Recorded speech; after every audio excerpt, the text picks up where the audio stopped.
कहानी। चमकते गांव का राज बहुत उरसा पहले की बात है। एक दूर दराज वादी में एक गांव था जिसका नाम चमकता हुआ गांव था। इस गांव में दरख्त सब्ज नहीं बल्कि सुनहरी रंग के थे। नदी में पानी नहीं बहता था बल्कि दूध का दरिया रवां था। और रात को सितारे जमीन पर उतर कर लोगों के साथ खेलते थे। इस गांव में एक छोटा सा लड़का रहता था जिसका नाम तैमूर था। तैमूर बहुत शरारती था, मगर उसका दिल सोने की तरह पाकीज़ा था। वो रोजाना अपने दादा के साथ खेतों में काम करता और हर रात आग के गर्द बैठकर दादा की अजीब व गरीब और जादुई कहानियां सुनता। दादा हमेशा एक खास राज की बात करते थे। तैमूर बेटा, हमारा गांव तभी चमकता रहेगा जब तक हम अपने दिलों के साथ सच्चे रहेंगे। अगर किसी ने अपने दिल में धोखा पाल लिया तो सब कुछ मांद पड़ जाएगा। तैमूर अक्सर हंसता और कहता, दादा जान, भला दूध की नदी कैसे सूख सकती है या सुनहरी दरख्त कैसे मुरझा सकते हैं। जादुई बोतल। एक दिन जब तैमूर जंगल के करीब खेल रहा था तो उसने पत्तों के नीचे एक चमकती हुई बोतल देखी। तजस्सुस में आकर उसने बोतल उठाई और अचानक एक चमकती रोशनी के साथ एक नन्हा सा जिन नमोदार हुआ। मैं हूं जिन्नी भाई, जिन ने फख्र से ऐलान किया। और चूंकि तुमने मुझे आजाद कर दिया है, मैं तुम्हारी एक ख्वाहिश पूरी करूंगा। तैमूर की आंखें खुशी से चमक उठीं। मैं चाहता हूं कि दुनिया का सबसे बड़ा चॉकलेट का पहाड़ मेरे सामने हो। चटाख।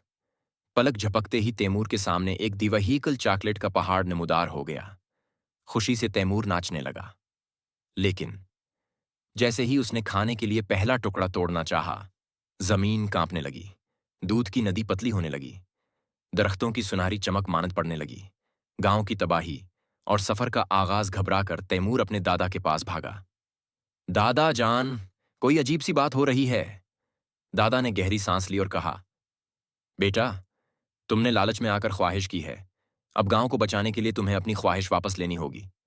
दादा जान ने तैमूर को एक जादुई नक्शा दिया जिस पर रास्ता दिखाया गया था। घूमती पहाड़ियों से गुजरकर खामोश झील तक जाना है जहां सच्चाई का दरख्त तुम्हारा इंतजार कर रहा है। तैमूर ने जल्दी से अपना बुस्ता तैयार किया, कुछ खाने पीने का सामान लिया और सफर पर रवाना हो गया। अजीब व गरीब मखलूक रास्ते में तैमूर ने कई अजीब व गरीब मखलूकात से मुलाकात की। बातें करते हुए खरगोश, अल्टी समत में उड़ते हुए परिंदे और रोते हुए फूल। हर एक ने उससे सवाल किया, क्या अब तुम्हारा दिल सच्चा है? और हर बार तैमूर ने जवाब दिया, अब मैं सच्चा हूं। सच्चाई का दरख्त बलाखिर तैमूर खामोश झील के किनारे है पहुंचा। वहां एक शानदार दरख्त खड़ा था जिसके पत्ते नीले रंग के थे और हर पता हुआ मैं कांपते हुए सरगोशियां कर रहा था। तैमूर दरख्त के सामने झुक गया और कहा, मैंने लालच में आकर गलती की, मुझे अफसोस है। दरख्त के एक पत्ते ने झुककर तैमूर के हाथ में रोशनी की एक नरम गेंद रख दी। वो गेंद नरमी से चमक रही थी। ये माफी का तहफा है, दरख्त ने सरगोशी की। वापसी और नजात। तैमूर तेजी से वापस गांव पहुंचा।